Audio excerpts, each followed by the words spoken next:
نبوت کے 5ویں سال 15 مسلمانوں نے حبشہ کی طرف ہجرت کی۔ کتنے مسلمانوں نے؟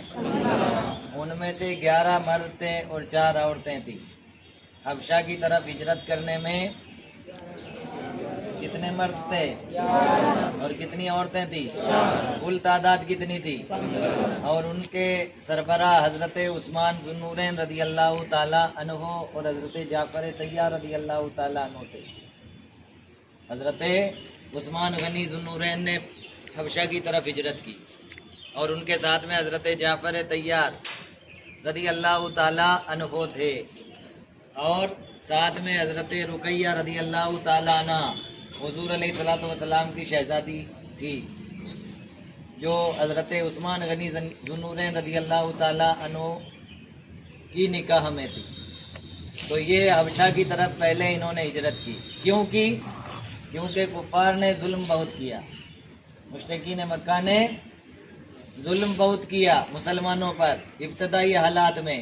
تو اللہ کے حبیب صلی اللہ علیہ وسلم سے اجازت لے کر یہ حبشہ کی طرف گئے، اور پھر کفار نے ان کا وہاں بھی پیچھا کیا، وہاں بھی چاہتے تھے کہ نہ رہنے دیں ان کو کوئی۔ تو نجاشی بادشاہ کے دربار میں تحفے تحائف لے کر کے پہنچے، اور اس وقت سیدنا عمر بن عاص رضی اللہ تعالیٰ عنہ کفر کی حالت میں تھے۔ تو مشرکین مکہ کے ساتھ وہ بھی نجاشی کے دربار میں پہنچے اور کہا کہ کچھ لوگ ہمارے آپ کے یہاں پناہ لینے کے لیے آ گئے، ان کو ہم واپس لینا چاہتے ہیں۔ کہا قصور کیا ہے؟ کہا یہ ہے کہ وہ ایک نیا دین لے کر کے آئے ان کے صاحب، وہ ان کو مانتے ہیں۔ تو سیدنا جعفر طیار رضی اللہ تعالیٰ عنہ نے بھرے دربار میں ان کو وہ نجاشی بادشاہ سے کہا کہ یہ جو کہہ رہے ہیں یہ غلط کہہ رہے ہیں، بلکہ وہ آئے ہیں تو ہم کچھ نہ تھے، اندھکار میں تھے، تاریکی میں تھے، ہمیں اجالے میں لے کر کے آئے۔ ہم اپنی بیٹیوں کو زندہ دفن کرتے تھے، انہوں نے بیٹیوں کی اہمیت کو بتایا۔ ہم جو ہے سب کے ساتھ بدسلوکی سے پیش آتے تھے، لیکن انہوں نے ہمیں حسن سلوک کی تعلیم کی، وعدہ وفائی کی تعلیم انہوں نے ہمیں دی، صلہ رحمی کی تعلیم انہوں نے ہمیں دی، لہٰذا ہم ان کے کہے پر چلنے لگ گئے، اسی سے ان کو جلن ہو گئی، لہٰذا ہم آپ کے دربار میں آ گئے۔ پھر انہوں نے ایک شوشہ اور چھوڑا، جب یہ بات ان کی نہیں مانی گئی اور نجاشی بادشاہ راضی ہو گیا، کہا یہ عیسیٰ کے بارے میں برا کہتے ہیں۔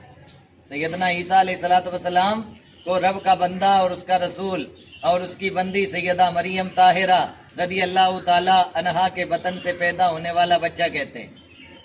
تو پھر سیدنا جعفر طیار رضی اللہ تعالیٰ عنہ نے سورہ مریم کی ابتدائی آیات تلاوت کی۔ سورہ مریم 16ویں پارے کا 3 رکوع مکمل ہونے کے بعد شروع ہوتی ہے۔ پہلی آیات ہیں اعوذ باللہ من الشیطان الرجیم بسم اللہ الرحمن الرحیم کاف ہا یا عین صاد ذکر رحمت ربک عبدہ زکریا اذ نادى ربہ نداء خفیہ۔ یہ جو آیات ہیں سیدنا جعفر طیار رضی اللہ تعالیٰ عنہ نے نجاشی کے دربار میں سنائی، اور اس آیت تک پہنچے فکولی وشربی وقرری عینا۔ جب اس آیت پر پہنچے نجاشی بادشاہ پر رقت طاری ہوئی، آنسو بہنے لگے، اور کہا یہی تو وہ کلام ہے جو عیسیٰ پر بھی نازل ہوا تھا، اور ہمارا عقیدہ بھی وہی ہے جو محمد عربی صلی اللہ علیہ وسلم لے کر کے آئے، لہٰذا تم لوگ اپنے تحفے تحائف لے کر کے واپس لوٹ جاؤ۔ مسلمان امن و سکون کے ساتھ حبشہ میں رہنے لگے۔ یہ حبشہ کی ہجرت کا مختصر قصہ ہے۔ پھر نبوت کا 6واں سال آیا تو اسلام میں مزید بہار آئی، یعنی سید الشہداء سیدنا امیر حمزہ رضی اللہ تعالیٰ عنہ اسلام لائے، اور سیدنا عمر بن خطاب رضی اللہ تعالیٰ عنہ اسلام لائے۔ مزید تفصیل انشاءاللہ آگے بتائی جائے گی۔ استغفر اللہ ربی من کل ذنب واتوب الیہ، اشہد ان لا الہ الا اللہ وحدہ لا شریک لہ واشہد ان سیدنا مولانا محمدا عبدہ